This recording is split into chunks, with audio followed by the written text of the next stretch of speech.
Hello, I am Ryan. Hello, I am Amy. Welcome to Listen to English Podcast. Today's podcast is I want to speak English, but I forget the words. Have you ever been like chatting away, in English and feeling, like pretty confident and then suddenly, bam, the word you need just like disappears? Yes. It's so frustrating. It is. It's like it was right there on the tip of your tongue, but now it's like vanished into thin air. Right.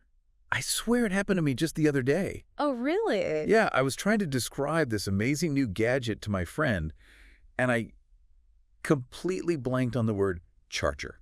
Oh, no. I mean, come on. Yeah. How do you forget a word like charger? It can be incredibly frustrating, especially when you've put in the effort to learn vocabulary, but then the words just don't seem to be there when you need them. Right. It appears that this is a really common experience for English language learners. Okay.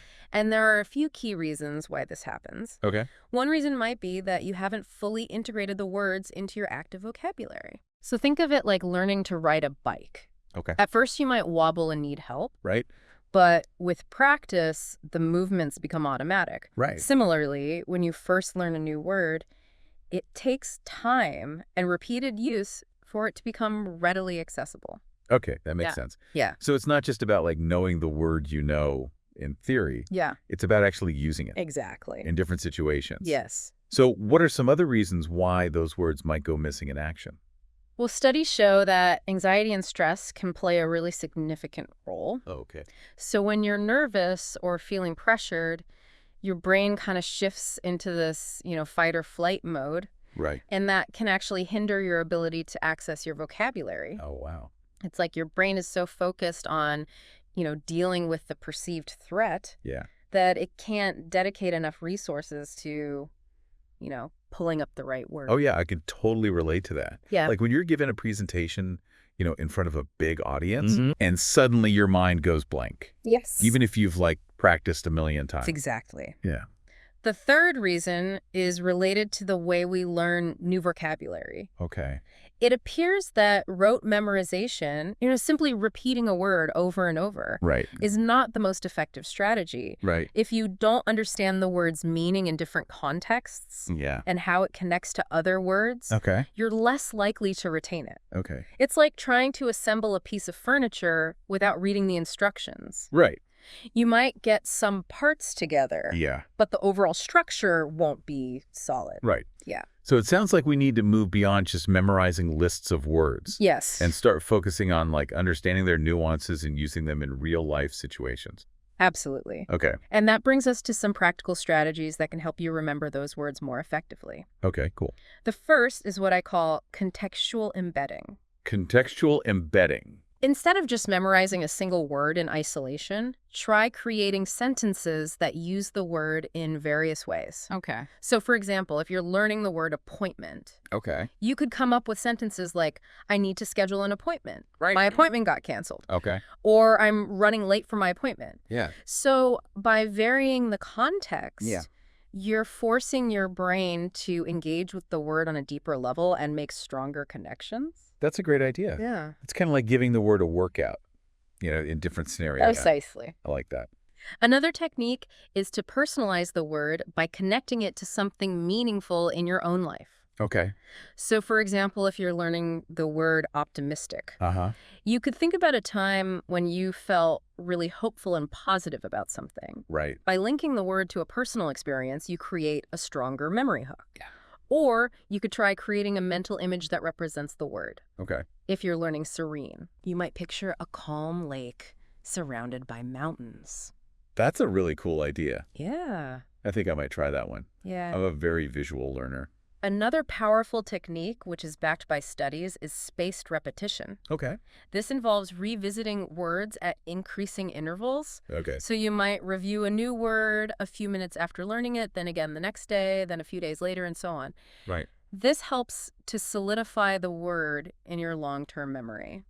That makes a lot of sense. Yeah. It's like reminding your brain, hey, remember this word. Yes. It's important. Exactly. So we've talked about contextual embedding, personalization, and spaced repetition. Yeah. Those are all really helpful strategies for remembering new vocabulary. Yes. But what about putting those words into practice? Right. I mean, speaking is where the rubber really meets the road, right? Absolutely. And speaking is often where we feel the most pressure Yeah. and are more prone to forgetting words. Yeah. So what can we do to solidify those words and become more fluent speakers? Yeah. Well, one of the simplest yet most effective methods is to talk to yourself in English. You're telling me to talk to myself? Yeah. Won't people think I'm crazy? Not at all. Okay. Think of it as a private rehearsal. Okay. You can narrate your daily activities, describe what you see around you, or even have imaginary conversations. Okay. For example, you could say, I'm making coffee right now. I Yeah. need to add more sugar. Wait. I wonder what I should wear today. Okay. It might feel a bit silly at first, Yeah. but it's a fantastic way to practice using vocabulary in a natural way without any pressure to perform. Okay. I can see how that could be helpful. Yeah, It's like a safe space to experiment with the language. exactly. Wow. And another great way to practice is to find a language partner, Okay. someone who is also learning English. Right? You can have conversations, practice new vocabulary, and help each other along the way. Yeah. You can find language partners online through language exchange apps or even at local language meetups. Cool. Having someone to practice with can make the learning process more fun and motivating. That's great. And if you're not quite ready to practice with a partner, you can always record yourself speaking. Okay. Choose a topic you're interested in, talk for a few minutes, then listen back to the recording. Right? You might be surprised at what you notice about your pronunciation, grammar, and vocabulary usage. Okay. It appears that recording yourself can be a really valuable tool for identifying areas where you need to improve and tracking your progress over time. Right. It's like having your own personal language coach. So the key takeaway here is that the more you practice speaking, the more comfortable and confident you'll become. Yes. And the less likely you are to forget those crucial words when you need them. Yes, it's all about building fluency and confidence through consistent practice. Right. And remember, even native speakers forget words sometimes. Oh, yeah. It's a normal part of language use. Of course. The important thing is to have strategies for navigating those moments. Yeah. And not letting them derail your progress. Yeah. That's a great point. Yeah, that's true. We've all been there, fumbling for a word in the middle of a conversation. Right. But, those moments, while frustrating, can actually be valuable learning opportunities. I've never thought about it that way before. Oh, really? Yeah. How can, forgetting a word be a learning opportunity? Well, when you forget a word, it kind of forces you to think on your feet and find alternative ways to express yourself. Look. And this can help you to develop your communication skills and become more resourceful with your language. Right. So it appears that embracing those moments, as challenges rather than failures can make a big difference in your overall progress. So instead of getting all flustered and giving up, we should see it as like a chance to stretch our language muscles. Exactly. But what are some practical tips for handling those situations gracefully? I mean, what do you do when you're in the middle of a sentence and your mind just goes blank? First and foremost, don't panic. Okay. It happens to everyone, even native speakers. Right. Take a deep breath and remember that communication is about getting your message across, even if it's not perfect. Okay. One strategy is to try using a simpler word or phrase that conveys a similar meaning. Okay. For example, if you can't remember the word exhausted, you could say very tired. Right. Or if you forget the word delicious, you could say it tastes really good. That's a great tip. Yeah. It's all about finding ways to keep the conversation flowing. Exactly. And sometimes the best approach is to simply describe the word you're looking for. So Oh. if you forget the word fridge, Uh-huh. you could say it's the cold thing in the kitchen where we keep the food. Right. Or if you can't remember umbrella, you could say it's the thing we use to protect ourselves from the rain. Those are great examples. Yeah. It's like playing a little game of charades with your listener. Yes, and you'd be surprised how often people can figure out what you're trying to say, even if you don't use the exact word. Right. Another strategy is to use synonyms or antonyms. Okay. For example, if you forget the word happy, you could say joyful or not sad. Right. So it's all about tapping into your existing vocabulary and finding creative ways to work around the missing word. Precisely. And remember, it's perfectly okay to ask for help. Okay. If you're really struggling to find a word, you can always ask your listener, do you know what I mean? Or what's the word for? Yeah. Most people are happy to help. Right. And it can even turn into a fun little language learning exchange. That takes the pressure off. Yeah, It's a reminder that we're all in this language learning journey together. absolutely. And speaking of journeys, Huh. let's take a moment to recap the key takeaways from today's podcast. That's a great idea. It feels like we've covered so much ground today. We started by exploring the reasons why we sometimes forget words when speaking English. We talked about the importance of active vocabulary managing anxiety and moving beyond rote memorization. Uh-huh. Then we delved into practical strategies for remembering words more effectively, including contextual embedding personalization and spaced repetition. And we also highlighted the importance of practicing speaking regularly, whether it's talking to yourself, finding a language partner, or recording yourself. Right. And finally, we discussed strategies for dealing with those inevitable moments when you do forget a word, emphasizing the importance of staying calm, being resourceful, and not being afraid to ask for help. It's been such an insightful conversation. Yeah.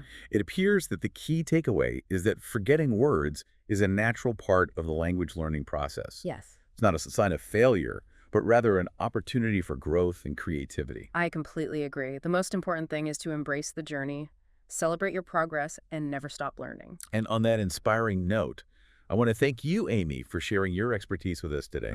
It's been an absolute pleasure learning from you. The pleasure was all mine, Ryan. And to our listeners, thank you for joining us on Listen to English podcast. Yes, thank you for listening. We hope you found this podcast helpful and encouraging. Until next time, keep practicing, keep learning, and most importantly, keep speaking English. Bye for now. Bye-bye. You know, as we're wrapping up this podcast, one thing that really sticks out to me is this idea of being kind to ourselves in the language learning process. Yes. You know, we often put so much pressure on ourselves to be perfect, to never make mistakes, and I think that can really hinder our progress. It appears that self-compassion is so crucial, Yeah. especially when learning something as challenging as a new language. Right. You know, it's important to remember that everyone learns at their own pace, and there will be bumps along the way. Right, of course. And it's those bumps, those moments when we stumble or forget a word that actually help us grow and become more resilient learners. I love that perspective. Yeah. It's like giving ourselves permission to be human, to make mistakes, and to learn from them. You know, it takes the pressure off and allows us to enjoy the journey more. Exactly. And, you know, celebrating our achievements, no matter how small, is also essential. Yeah.